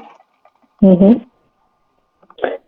Sí, sí, total. Yo no sé si la palabra se evolucionó porque, bueno, porque sí, hay muchas discusiones al respecto, ¿no? Y lo veíamos con Kate Moxey en el libro de la modernidad múltiple. Y porque, o sea, la idea de evolución está muy vinculada también a una idea hegemónica de la historia, ¿no? De que no, como a esta idea de que primero fueron los primitivos y ahora somos, ¿no? Y ahora primero la primera expresión fue primitiva, ¿no? En un sentido peyorativo y ahora somos contemporáneos, ¿no? Eh, Fuimos modernos y ahora somos contemporáneos, como un asunto de mejorar, ¿no? En ese sentido no estoy tanto de acuerdo con la idea de evolución, como si lo que está ahora fuera mejor que lo del pasado, ¿sí? Yo creo que hay bastantes conflictos en ese sentido porque también ha sido usado ideológicamente de una manera errónea, ¿no? Justamente eh, para demeritar muchas expresiones artísticas del pasado, y no solamente de este pasado, digamos, de la historia del arte occidental, sino incluso nuestro propio pasado, ¿no? Ancestral, vinculado con otras culturas fuera de Occidente, etcétera, etcétera. Entonces, por eso es que es conflictivo usar la idea de evolución, o sea, que te entiendo a qué te refieres, ¿no? Pero la idea de evolución misma en el arte es compleja por ese sentido, porque normalmente se ha usado ¿no? para peyorativamente decir que lo que ha estado fuera de Occidente o lo que ha estado más atrás en el tiempo ha sido, ha sido de menor calidad que lo actual. Entonces ahí hay que tener cuidado con el uso de esos términos. Eh, pero entiendo a tu punto, a dónde vas, del asunto de no comprender esa transformación del arte, o sea, que el arte finalmente se ha ido transformando en la medida que nos hemos ido transformando como sociedad, ¿no? Y que, por tanto, pues en una sociedad con todos los medios técnicos, ¿no? Que tenemos tecnológicos, que tenemos hoy en día, pues no puede seguir siendo nuestro arte no puede seguir siendo igual al de el momento en que estaba, yo qué sé, empezando la locomotora y la fotografía, ¿sí? O sea, ya tiene que ser es otro tiempo, es otra temporalidad, es otro mundo en el que vivimos, por tanto el arte se va transformando también en relación a ese mundo en el que estamos, ¿no? Creo que lo venía un poquito más por ahí, pero es muy difícil, como tú dices, de acuerdo, de entender, ¿no? Porque se nos ha instalado como solamente una manera de entender el arte, pero bueno, pues espero que este curso les sirva un poquito para abrirse a otras perspectivas también. Y bueno, ya voy a ir cerrando rápidamente. Les voy a pedir media hora, terminar la clase media hora antes, porque tengo un compromiso pendiente. Quería hablar sobre otro término pues que está implícito en los textos que revisamos, ¿no? Y que de hecho es bastante atacado y criticado, ¿no? Por Greenberg también, y es la idea de lo kitsch. ¿Habían escuchado antes de este término? Pues bueno, la lectura, pero antes de la lectura, ¿habían escuchado sobre este término de lo kitsch? No, profe. No. No, profe. Bueno, pues es un término que se empezó a usar desde Alemania, desde finales del siglo XIX, ¿no? Haciendo referencia sobre todo como ha tenido como varias definiciones, ¿no? Varios conceptos hasta llegar a lo que hoy entendemos como kitsch y lo que en el arte se ha entendido como kitsch, en el arte reciente. Pero inicialmente el término hacía referencia a la idea como de restaurar muebles viejos, ¿no? Como de no necesariamente botarlos, sino de arreglarlos, de adaptarlos, ¿no? Sí, esta idea de restaurar un mueble viejo y volver a a usarlo. El primer uso de la palabra viene como por ahí. Después, pues se va cambiando, ¿no? Esa sección hasta llegar como a la idea de lo kitsch asociado, por ejemplo, al mal gusto, ¿no? Por una parte, a la idea de souvenirs también, ¿no? Estos souvenirs, ya vamos a ver la imagen que sigue.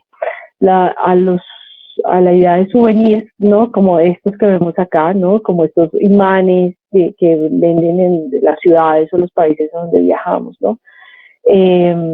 Esta idea de lo que de una réplica, ¿no? De algo que no necesariamente es ese algo, ¿no? Y que está asociada también a la generación de un efecto pasional, ¿no? En vez de una contemplación desinteresada. Entonces, ¿esto qué significa, no? Como el arte, ¿no? Y aquí va a empezar un poquito el tema del pop también y el rechazo, por ejemplo, de Rosenberg al arte pop. En este sentido, ¿no? No es exacto, el kitsch no es necesariamente equivalente al pop, ya la próxima clase vamos a ver cómo la diferencia, pero aquí lo que están atacando fundamentalmente es la idea de lo kitsch. Entonces, se hace referencia en este contexto del arte, ¿no? A la idea de algo, primero de mal gusto, ¿no? A algo que deriva incluso de una copia de algo, ¿sí? No una copia literal, pero sí una copia, o a veces literal, pero digo, incluso las obras derivadas, se aplicó mucho este término a obras de arte derivadas de artistas que se inspiran en obras famosas del arte, ¿no? Y hacen una copia modificada, ¿no? También se alude, digamos, a este concepto de lo kitsch, a esa idea de la copia de una obra maestra, una obra del arte, de la historia del arte, que luego tiene una modificación, ¿no? La idea de un efecto pasional en vez de una contemplación desinteresada, claro que lo kitsch ya estaría buscando como generar eso, un efecto, ¿no? Generar una reacción en la gente, una emoción en la gente, pero no necesariamente está esperando que la mires, ¿no? Y que no pase nada o simplemente disfrutar como su belleza, etcétera, etcétera. También está definida como ¿no? aquellas prácticas artísticas que para ennoblecer al comprador imita y cita el arte de nuevos museos, lo que les mencionaba hace un momento. En ese sentido, Greenberg afirmó que mientras la vanguardia imita el acto de imitar, lo kitsch imita el efecto de la imitación, ¿no? Tratando de explicar un poco cuál es la diferencia, ¿no? entre el arte de vanguardia y lo kitsch como una imitación de la imitación, ¿no? Más o menos. Lo que vemos, digamos, en las tiendas de los museos, quienes sean asiduos o asiduas, asistentes de museos, ¿no? En las tiendas de los museos vamos a encontrar mucho este tipo de apropiaciones o de imitaciones, ¿no? La obra de determinado artista puesta sobre el portavasos, ¿no? Puesta sobre el individual, puesta sobre ¿no? distintos objetos, ¿no? Y a veces con modificaciones, ¿no? No siempre puesta tal cual, digamos que este tipo de objetos harían parte como del objeto kitsch. Comercia con los sentimientos falsos, ¿no? Esto en relación, por ejemplo, a los souvenirs, ¿no? Esta idea del souvenir como una idea de la nostalgia de la visita de un lugar, ¿no? Pero que no necesariamente está, voy a cambiar de nuevo de imagen, ¿no? Por ejemplo, esto, ¿no? O las bailarinas de flamenco cuando uno visita España, ¿no? La idea de traerse algo, ¿no? Que simbolice la visita, ¿no? a este territorio. Y la idea de falso, ¿por qué? Porque esto es un estereotipo, ¿no? O sea, la idea de que en España todas las mujeres bailan flamenco y se visten así, pues es un estereotipo, claramente, ¿no? O sea, que sí hace parte de su cultura, pero es una parte pequeña que no aborda toda la cultura, ¿no? O sea, también tiene un efecto como de este tipo de estereotipos como totalitario, ¿no? Como si fuese toda España fuese flamenca, todo el mundo supiera de flamenco y todo el mundo bailara flamenco. Es absolutamente falso. Y este tipo de objetos están reificando, ¿no? Esa idea, como asentando todavía, reforzando esa idea, y esa idea es la que nos traemos, ¿no? De los países o de los lugares a donde visitamos, ¿no? Esa conciencia falsa de que, o ese sentimiento falso de la nostalgia por un país del flamenco, ¿no? Esto es kitsch en esa medida, ¿no? Estos objetos de souvenirs, de recuerdos de otros países.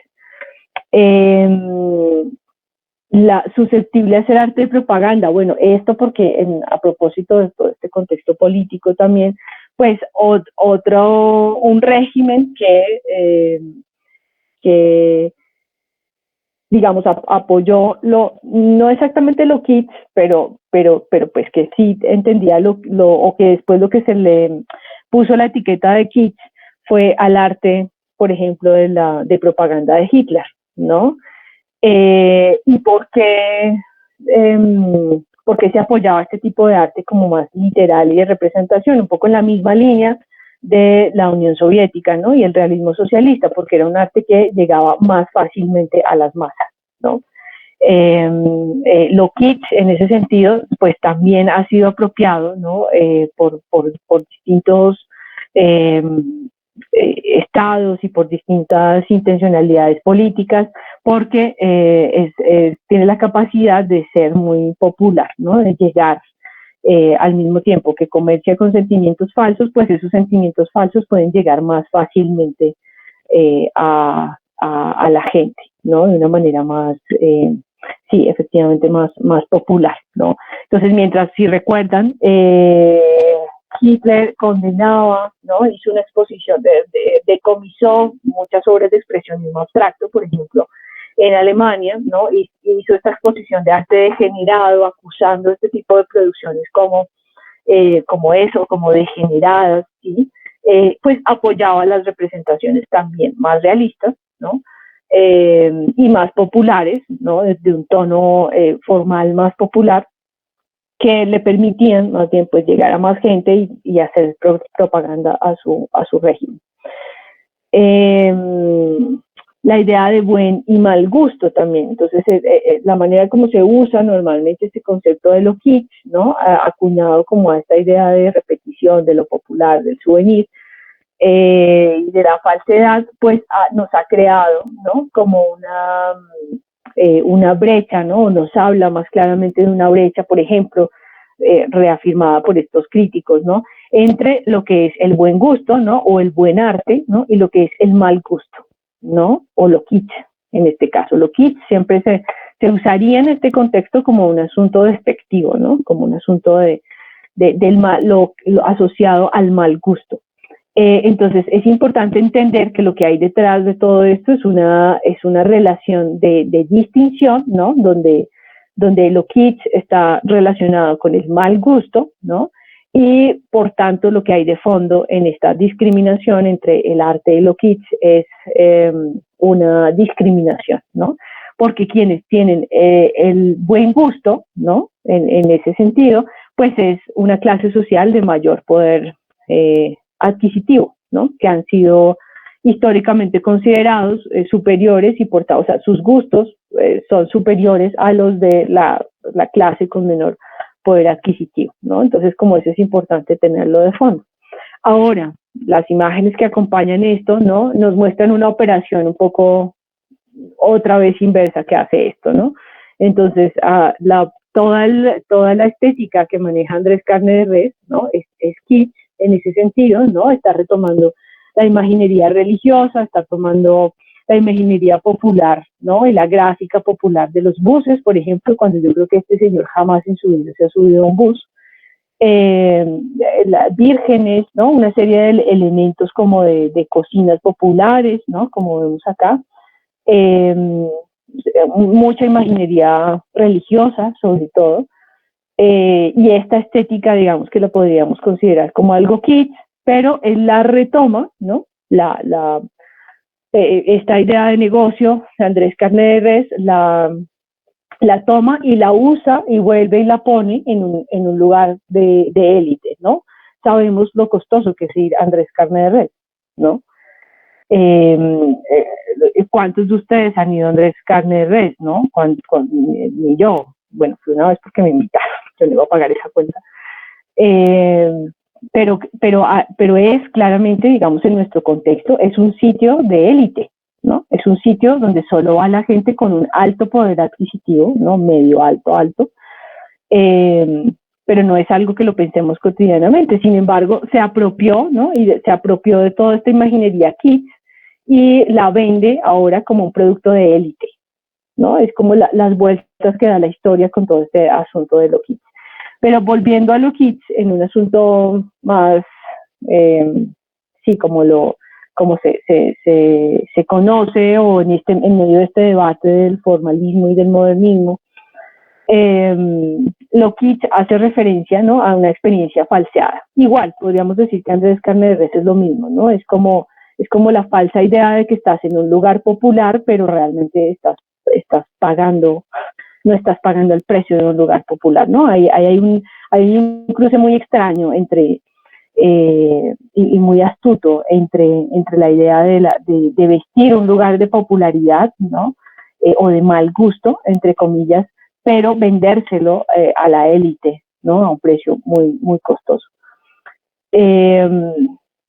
Entonces, la idea de esta experiencia falseada, ¿no? O sea, de la que les hablaba, que tiene implícito lo kitsch, ¿no? No es que en España todas las mujeres se vistan así y bailen flamenco, que todo el mundo sepa de flamenco, y muchos otros souvenirs con los que podríamos pensar la idea de la Torre Eiffel, ¿no? Que va a ser también muy importante, ¿no? O sea, como la Torre Eiffel vista, representada en todas las maneras posibles, inimaginables, en todas las materialidades, en todos los tamaños, ¿no? Va a ser otra cosa muy, muy kitsch, un objeto muy kitsch en nuestro consumo cultural, ¿no? No solamente los objetos, sino las imágenes, etcétera, etcétera. La Mona Lisa también va a ser objeto absoluto de intervenciones o interpretaciones kitsch, ¿no? También la vamos a encontrar en todas las formas, colores y sabores posibles alrededor del mundo, ¿no? Sí. Profe, como el arte de lo que hace Jeff Koons con esos perritos de globos, eso Total. también es kitsch. Es súper kitsch, exactamente. Sí, no sé si conocen a Jeff Koons, ¿todos? ¿Todas? Sí, yo hice un trabajo con Boris, así de que no era para mi arte, yo lo puse a él como ejemplo. Sí, sí, súper. A ver si puedo compartir por aquí pantalla con algo de Jeff Koons. Profe, entonces, esas réplicas que uno a veces hace en artesanía o compra, por eso la artesanía tiene como esa connotación de ser no arte, sino algo más superficial, algo como imitación. ¿Le dan ese nivel por eso? Claro, no, hay que ver con cuidado qué tipo de artesanía, ¿no? Porque sí, efectivamente, si es una artesanía que está basada en la imitación, claro que entraría dentro de esta idea de lo kitsch, ¿sí? Claro, que desde esta idea del modernismo, ¿no? Se ha hecho esa distinción tan fuerte entre el gran arte, ¿no? O el arte de élite y lo kitsch, ¿no? Pero no toda la artesanía es esto, ¿no? No toda la artesanía es réplica de otra cosa, que por supuesto lo que encontramos, ¿no? Hasta ahora no sé, en Rakia se encuentran en muchos centros de reproducción artesanal, ¿no? Como réplicas, yo qué sé, de Czech, ¿no? Sí, este tipo de personajes de películas de Hollywood, ¿no? O sea, todo eso haría parte de esta imaginería kitsch, que efectivamente es considerada como algo menor en la medida que es falseado, ¿no? Que es copiado, que se supone que una mala copia de algo, pero mucha gente también ya está reinterpretando eso, ¿no? Por ejemplo, lo que hace Jeff Koons es valerse de eso, ¿no? Y vender sus obras a millones de dólares, ¿sí? O sea, que también lo kitsch o sea, que es importante comprender cuál es la operación de lo kitsch, comprender cuál es el lugar de la cultura de lo kitsch, pero que a mi parecer no, se puede usar también, ¿no? Dentro del arte, como lo ha hecho Jeff Koons, ¿no?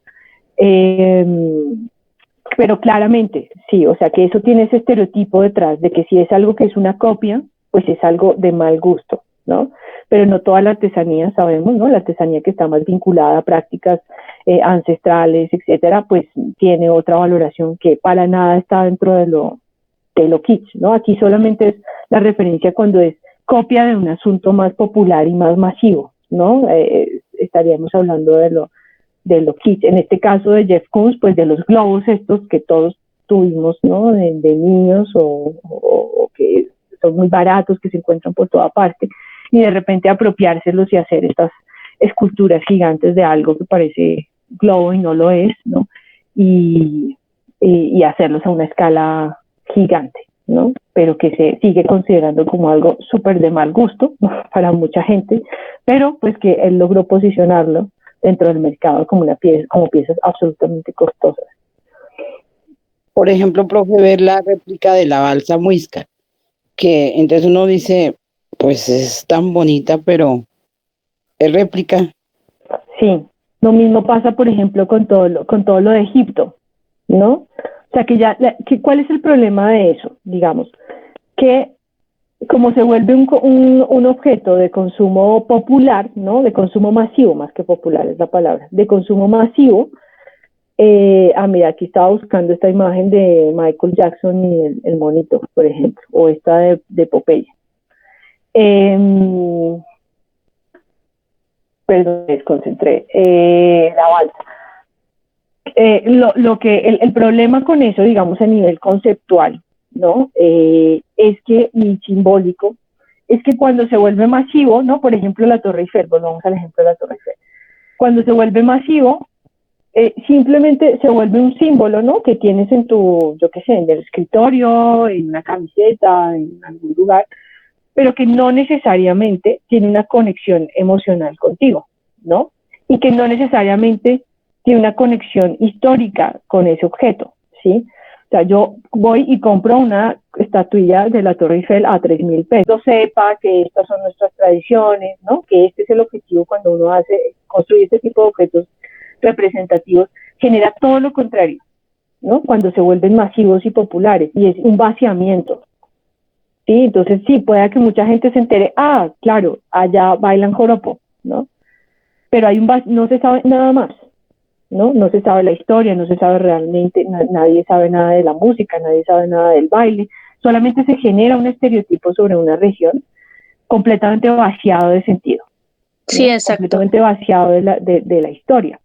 Entonces, no estoy diciendo que no haya que trabajar por la identidad cultural, por supuesto que sí, solo que cuando por medio de estos objetos masivos de repetición, ¿no? No necesariamente es la vía correcta para hacerlo, porque se corre el riesgo de que se ocurra todo lo contrario, ¿no? Se vacíe, y se genera una distancia abismal con la práctica, con la historia, ¿no? Y se generen estereotipos, ¿no? Y los estereotipos, sabemos, son negativos siempre, o sea, los estereotipos casi nunca son positivos.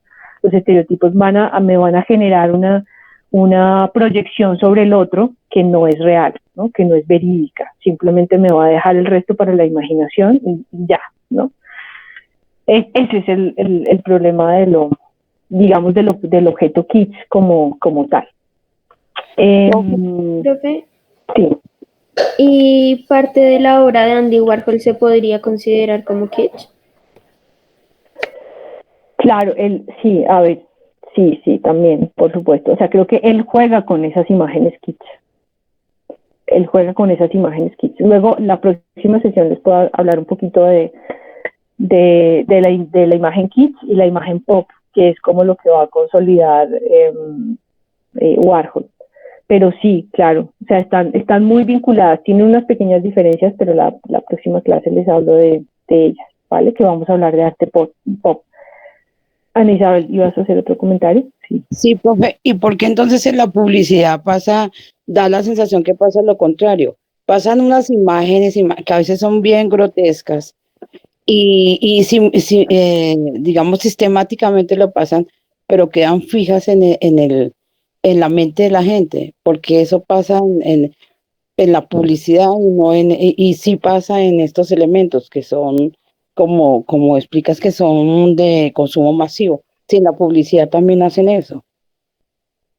Yo creo que tiene el mismo efecto, no sé si te estoy entendiendo, o sea, como que en la publicidad no quedan, dices tú. No, que no. quedan fijas porque por eso la utilizan, mandan sistemáticamente o cada rato ciertos mensajes, imágenes y quedan grabados en la mente de la gente, ¿sí? Claro, Porque, no, ¿cuál es el mecanismo ahí? En el otro lado, pues causan la reacción contraria. pues yo no creo que genere la reacción contraria, o sea, yo creo que la publicidad está haciendo exactamente lo mismo. Es exactamente el mismo efecto, es vaciarte, o sea, su único objetivo es vender un producto, ¿no? Estamos hablando de publicidad, es vender, generar una imagen, sobre todo en lo que está enfocada la publicidad hoy en día, es en vender experiencias, ¿no? Claramente, entonces te meten en todo el cuento de la nostalgia, del amor, de la pasión, de no sé qué, para venderte un producto, ¿sí?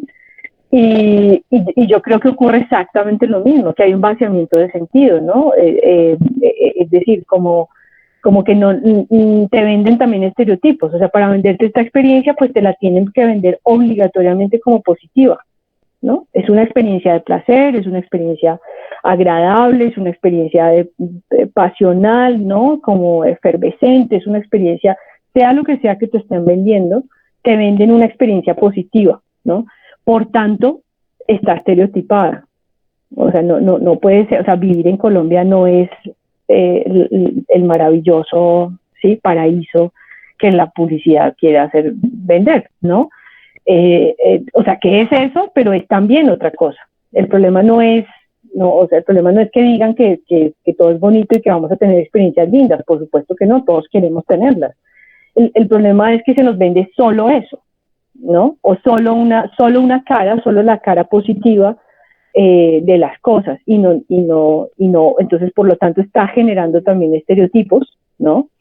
Y yo creo que en ese sentido tiene el mismo efecto del objeto kit. No, yo no creería que tiene un efecto contrario al objeto kit. O sea, no, sería como decir que la publicidad sí nos está dando la información completa y sí la estamos recordando, porque yo creo que la recordamos, claro, pero la información completa lo dudo mucho. No, yo entiendo eso y que es igual, sino que porque no genera el rechazo, al contrario, la aceptación. Y en las artesanías, en las réplicas, sí genera ese rechazo. No, el punto.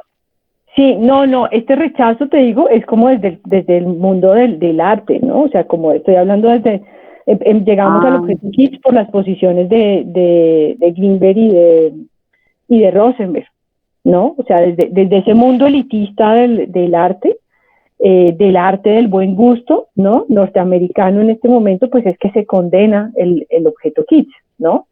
Y es algo que queda en una parte de la sociedad, pero al mismo tiempo como desde este mundo intelectual del arte también se condena la publicidad claramente, ¿no? Por supuesto, y va a ser algo que como Andy Warhol vamos a ver que también el mismo rechazo que genera Andy Warhol es por lo mismo, porque Andy Warhol decide trabajar con la publicidad, ¿no? Trabajar casi que como un publicista, ¿sí? Reproducir las imágenes populares como lo hace la misma publicidad hoy en día. ¿no? Y por eso Warhol también va a generar tanto rechazo allí. O sea, que no es un rechazo solamente hacia el objeto kitsch, sino que también hacia la publicidad, pero siempre ha estado, los artistas juegan en las dos cosas, ¿no? Los artistas también trabajan con objetos kitsch, los artistas también trabajan con imágenes pop, ¿no? Las imágenes pop hacen referencia sobre todo a la imagen popular, ¿no? Y esa imagen popular, ¿de dónde viene? De la publicidad, ¿sí? Entonces, no es que una cosa genere rechazo y la otra no, en el mismo sentido las dos cosas, sí. En el mismo sentido. Gracias. Y sobre todo, míralo en un contexto del que estamos hablando, ¿no? Hoy en día, bueno, algunas cosas permanecen, otras van cambiando. Bueno, y ya para terminar, les quería mostrar aquí ya también solamente unas referencias para cerrar el tema del objeto pop. Y hablando de la Torre Eiffel, ¿no? Hay dos proyectos que se están haciendo ahora en Antioquia. No me acuerdo, en Sabaneta, creo que es. Y es, bueno, ya lo van a ver en el video. Bueno, hablando de la publicidad y esta publicidad. Es un como un conjunto residencial que se llama París, que tiene las torres, ¿no? de habitaciones, están rodeando una réplica de la Torre Eiffel de París, ¿no? Esto, digamos que en términos de arquitectura, también se podría considerar como una arquitectura kitsch, ¿no? Es la necesidad el uso de un icono, de una imagen icónica, ¿no? Completamente lejana en el contexto histórico, etcétera, etcétera, geográfico, ¿no? Cultural, pero apropiada, ¿no? Y usada para vender, ¿no? Un conjunto habitacional, ¿no?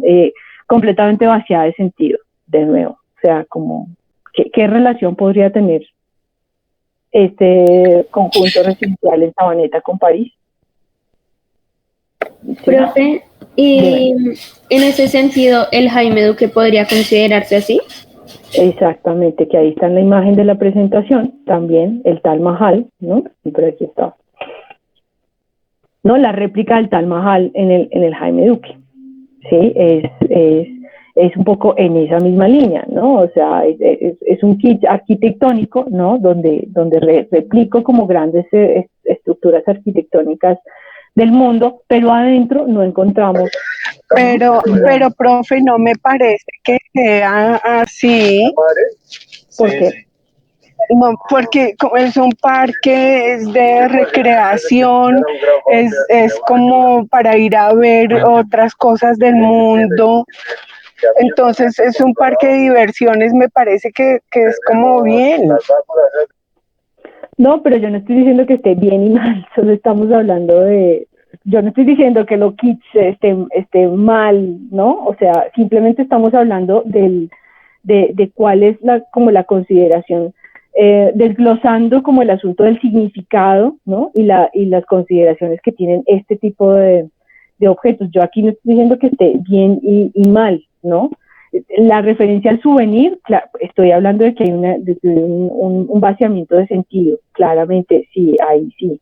Pero yo no, o sea, no, mi posición no es que lo kitsch hay que demolerlo, ¿no? Para nada. Solamente estamos tratando de entender, ¿no? Cómo funcionan las imágenes y las referencias en la cultura visual en la que vivimos, ¿no? Y esto claramente es una experiencia falseada, o sea, no me puedes decir que cuando entras al Taj Mahal de Jaime Duque estés entrando al Taj Mahal real. No, ¿sí? Obvio que no, profe, no, claro que no. Exacto, o sea, o sea, estamos hablando como conceptualmente cómo entendemos estas cosas, ¿no? Y cómo se ha referido a ella, se han referido en diferentes momentos históricos y sobre todo para entender las operaciones visuales de este tipo de producciones que vemos, que nos encontramos cotidianamente en el mundo. Pero yo no, o sea, no estoy diciendo que esté bien para nada, yo disfruto un montón el Jaime Duque, me parece, y de niña voy allá, pero quiero que entendamos esas operaciones que están sucediendo ahí, ¿no? Y cómo esto entraría dentro del concepto de lo kitsch. Luisa, ¿ibas a decir algo? A complementar la idea que le estaban brindando a Anita, de que pues se refiere más como a lo que tú decías, a las representaciones a escala que hacen de el lugar. Profe, y te quería decir, en ese caso también Disney World y DreamWorld, que también creo que tiene un parque, eso también entraría en lo kitsch o cambia. Yo creo que un poco sí, sin embargo, aunque es extraño, opera distinto porque o sea, se está copiando a sí mismo, ¿no? O sea, como quien hace el parque de Disneylandia, pues está haciendo una reproducción a escala de sus propias creaciones para animaciones, ¿no? En ese sentido sí sería Kitsch, ¿no? Es también pero es una copia falseada de algo que tampoco existe. Es como que la copia falseada es de su diseño, pero claramente en la animación, pues es darle como vida a un espacio de animación, ¿no? A un espacio que es virtual, que es irreal, ¿no? Y ponerlo en un espacio de la realidad. Yo no sé si ahí exactamente cabría lo de lo kitsch, digamos que por su reproducción masiva, ¿no? Todo lo que pasa, no sé si el parque en sí mismo, pero todo lo que pasa alrededor de los productos de Disneylandia claramente es kitsch, ¿no? O sea, que estemos inundados de estos productos en todo, también en objetos de cultura y de consumo masivo, ¿no? Claramente hace estos objetos kitsch, pero yo no sé qué tanto, no estoy segura qué tanto específicamente el parque como tal sea una arquitectura kitsch en ese sentido, porque es que no está copiando, se está copiando a sí mismo y está copiando sus propias creaciones, se está haciendo realidad como sus propias creaciones, entonces no estoy segura. Pues, profe, yo diría que no sería tanto como una copia, porque pues realmente pues se reproducen ellos mismos, ¿no? Entonces están es como trayendo de la ficción a la realidad, más no como copiando como tal, pues otro lugar, ¿sí? Como en el caso del Taj Mahal. Entonces, pues, sí. digamos que por ese lado yo no lo vería tanto como si fuera una copia, sino, sí, como una representación de ellos mismos. Sí, más bien. Edward dice que en una de las películas de Hombres de Negro 3 hay un pedazo donde sale Andy Warhol, eso es kitsch, que él es un agente.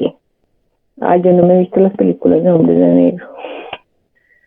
Sale Andy Warhol y tú dices que Andy Warhol, o sea, que el hecho de que salga ahí es kitsch, no te entiendo muy bien. Bueno, pero creo que no puedes hablar en este momento. Bueno, y ya voy a dejar esta explicación un poco más teórica para la próxima sesión. Les pido porfa estos 20 minutos para retirarme y resolver un asunto antes de la siguiente clase que tengo a las 10.